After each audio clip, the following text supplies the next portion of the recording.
السلام علیکم ورحمۃ اللہ وبرکاتہ۔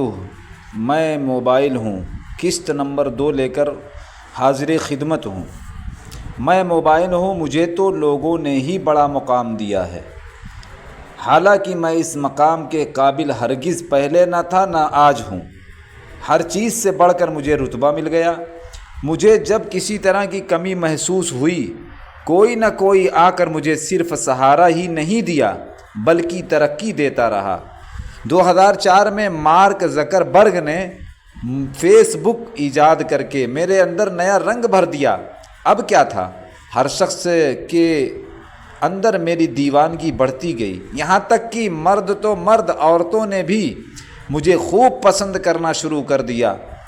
نوجوان لڑکے اور لڑکیاں ہر طرح کے گانے، فلمی ڈرامے، ویڈیوز فیس بک پر گھنٹوں ریلز، ویڈیوز وغیرہ دیکھ کر اپنی ساری حیا و شرم کو بالائے طاق رکھ دیا۔ ہر شخص نیا کرنے، نیا بننے کے چکر میں ایسا پھنسا کہ آج تک اس دلدل سے نکل نہیں پا رہا ہے۔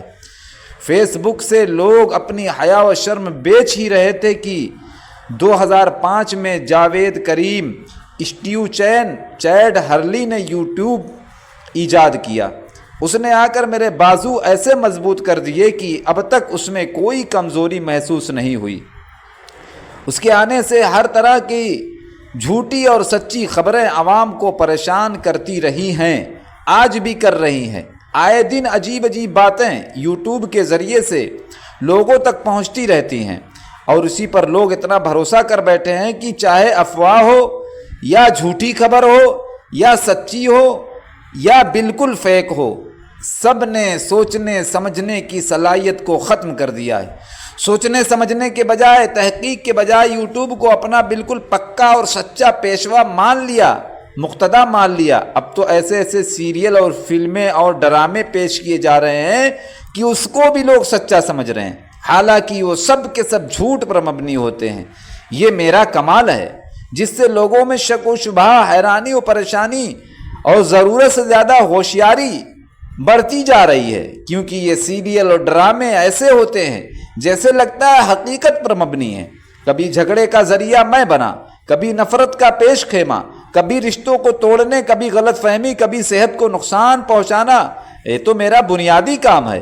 اس سے مجھے بڑی خوشی ہوتی ہے کہ لوگ اپنی پرانی محبت، وہ پرانی حقیقی چاہت، بھائی چارہ، یکجہتی، تہذیب و تمدن، ایک دوسرے کی مدد کا جذبہ، مل جل کر رہنے کا طریقہ، عمدہ اخلاق، خوشی اور راحت بانٹنے کا حوصلہ اور جذبہ، دوسروں کی خاطر کچھ کرنے کا حوصلہ، دین کا پاس و لحاظ، مسجدوں کا ادب و احترام اور مسجد کو آباد کرنے کی فکر، اپنے بچوں کی دینی تعلیم و دنیاوی تعلیم پر غور و فکر، دینی مزاج، بہترین انسان بنانے کی خاطر ہر طرح کی قربانی، خود کے ساتھ دوسروں کو بھی ایک سچا انسان اور سچا مسلمان بنتا دیکھنا، علماء کرام، حفاظ کرام و دیگر اللہ والوں سے محبت اور نیک لوگوں کی محبت کا وہ پیارا منظر، والدین کے لیے مر مٹنے والا ارادہ، حق بولنے، حق سننے، حق کے راہ پر چلنے کا مضبوط عزم،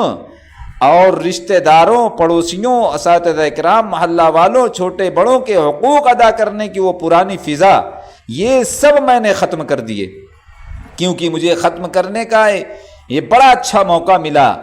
ہاں، دجال تو ابھی نہیں آیا، لیکن دجاجیل آ گئے ہیں۔ وہ میرا کام تھا اور میں اس کو بخوبی انجام دے رہا ہوں۔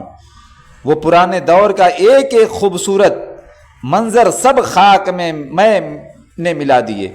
اب تو میرے ایک بار بولنے سے پہلے مجھے سنا جاتا ہے۔ میں ایک بار بول دوں، پہلے میری طرف توجہ آتی ہے، چاہے نماز کا وقت ہو، نماز میں ہو، چاہے جنازہ سامنے ہو، چاہے مسجد میں ہو، مدرسہ میں ہو، مجلس یا کسی پروگرام میں ہو، یا غم اور دکھ کی جگہ پر ہو، سب سے پہلے میری ہی آواز دل و دماغ میں سرایت کر کر ہر اچھے کام سے روکتی ہے۔ میں نے ہی کتنے لوگوں کے درمیان طلاق کا بیج بویا، دور سے میرا استعمال کر کے لوگوں نے اپنی بیویوں کو طلاق دے دی۔ میں نے ہی لوگوں میں نفرتوں کے پھیلانے کا ذریعہ بن کر سردار بن بیٹھا ہوں۔ ویڈیو کے ذریعے یہاں وہاں کی بات جھوٹ سچ ملا کر لوگوں کو دھوکہ دینا اور فریب کا بازار گرم کرنا، یہ سب میرے بائیں ہاتھ کا کھیل ہے، اور سب نے اس پر میرے فریب کو، دھوکے کو ایسا سمجھا، اس پر عمل کرنا شروع کر دیا اور اپنی زندگی کو جہنم بنا لیا۔ جس ہاتھ میں قرآن بڑی عظمت کے ساتھ اٹھا کر تلاوت کی جاتی تھی، آج اسی ہاتھ میں لوگ مجھے رکھ کر فخر محسوس کرتے ہیں۔ مجھے استعمال کرنا واجب ہو گیا، میں موبائل ہوں، مجھے استعمال کرنا واجب اور فرض ہو گیا، جبکہ قرآن جیسی مقدس کتاب کو لوگوں نے پسے پش ڈال کر اپنے لیے پریشانی خرید لی ہے، اللہ کا عذاب خرید لیا ہے۔ ہر گھر میں پریشانی، ہر فرد میں پریشانی، ہر ذہن اور دماغ اور دل میں پریشانی کیسے آ گئی؟ اسی لیے کہ جب قرآن کو چھوڑا، برکت کی چیز کو چھوڑا اور زحمت کی چیز کو اپنا پیشوا اور امام بنا بیٹھے۔ آنی تھی وہ چیز، آنی طے ہے، اسی لیے اب برکت نام کی چیز باقی نہیں رہی۔ جب مجھے استعمال کر کے گھر کا ہر فرد اپنے آپ میں خوش ہے، کوئی ویڈیو دیکھ رہا ہے، کوئی گیم کھیل رہا ہے، کوئی جو ہے چیٹ کر رہا ہے، کوئی کچھ اور کر رہا ہے، برکت کہاں سے آئے گی؟ برکت آنے والی نہیں ہے، برکت اللہ کے خزانے کی چیز ہے۔ تو میں موبائل ہوں، یہ میں کرتا رہوں گا اور لوگوں کو اسی طرح بھٹکاتا رہوں گا، ورگلاتا رہوں گا، یہ میرا کام ہے اور میرا کام رکنے والا نہیں ہے۔ ابھی بہت سارے ایپس آنے باقی ہیں، بہت ساری فلمیں باقی ہیں، بہت سارا ڈرامہ باقی ہے۔ میں اسی طرح نئے نئے انداز میں نئے بچوں کے سامنے، جو ابھی بچے ہیں، نوجوان ہیں، جن کی عقل ابھی پک نہیں پائی ہے، جن کا ذہن ابھی بن نہیں پایا ہے، جن کے ذہن کچے ہیں، ان کو بالکل کچی ہی عمر میں نے تیاری کر لی ہے، مجھے کیا کرنا ہے اور کب کرنا ہے۔ اس لیے میں چاہتا ہوں کہ کوئی نیا ڈرامہ، نئی چیز مارکیٹ میں لاؤں تاکہ لوگ اور بھی دیوانگی میں مبتلا ہو جائیں۔ ابھی تو لوگ والدین کو چھوڑ رہے ہیں اور دوسروں سے رشتہ جوڑ رہے ہیں، پرانے رشتے، خونی رشتے، احساس کے رشتے مر رہے ہیں، اور وہ رشتے جو بالکل ناکام اور بیکار اور بکواس ہیں، ان کو لوگوں نے اپنا قریبی رشتہ سمجھ کر اپنانا شروع کر دیا ہے۔ اللہ کی پناہ، اللہ کی پناہ، اعوذ باللہ من الشیطان الرجیم۔ یہ میری دوسری قسط تھی، انشاءاللہ تیسری قسط جلدی ہی آپ لوگوں کے سامنے پیش ہوگی۔ آپ لوگوں سے گزارش ہے کہ اس قسط کو آپ لوگ سنیں، دوسرے حضرات تک پہنچائیں اور چینل کو سبسکرائب کریں۔ اللہ تعالیٰ آپ لوگوں کو جزائے خیر عطا فرمائے۔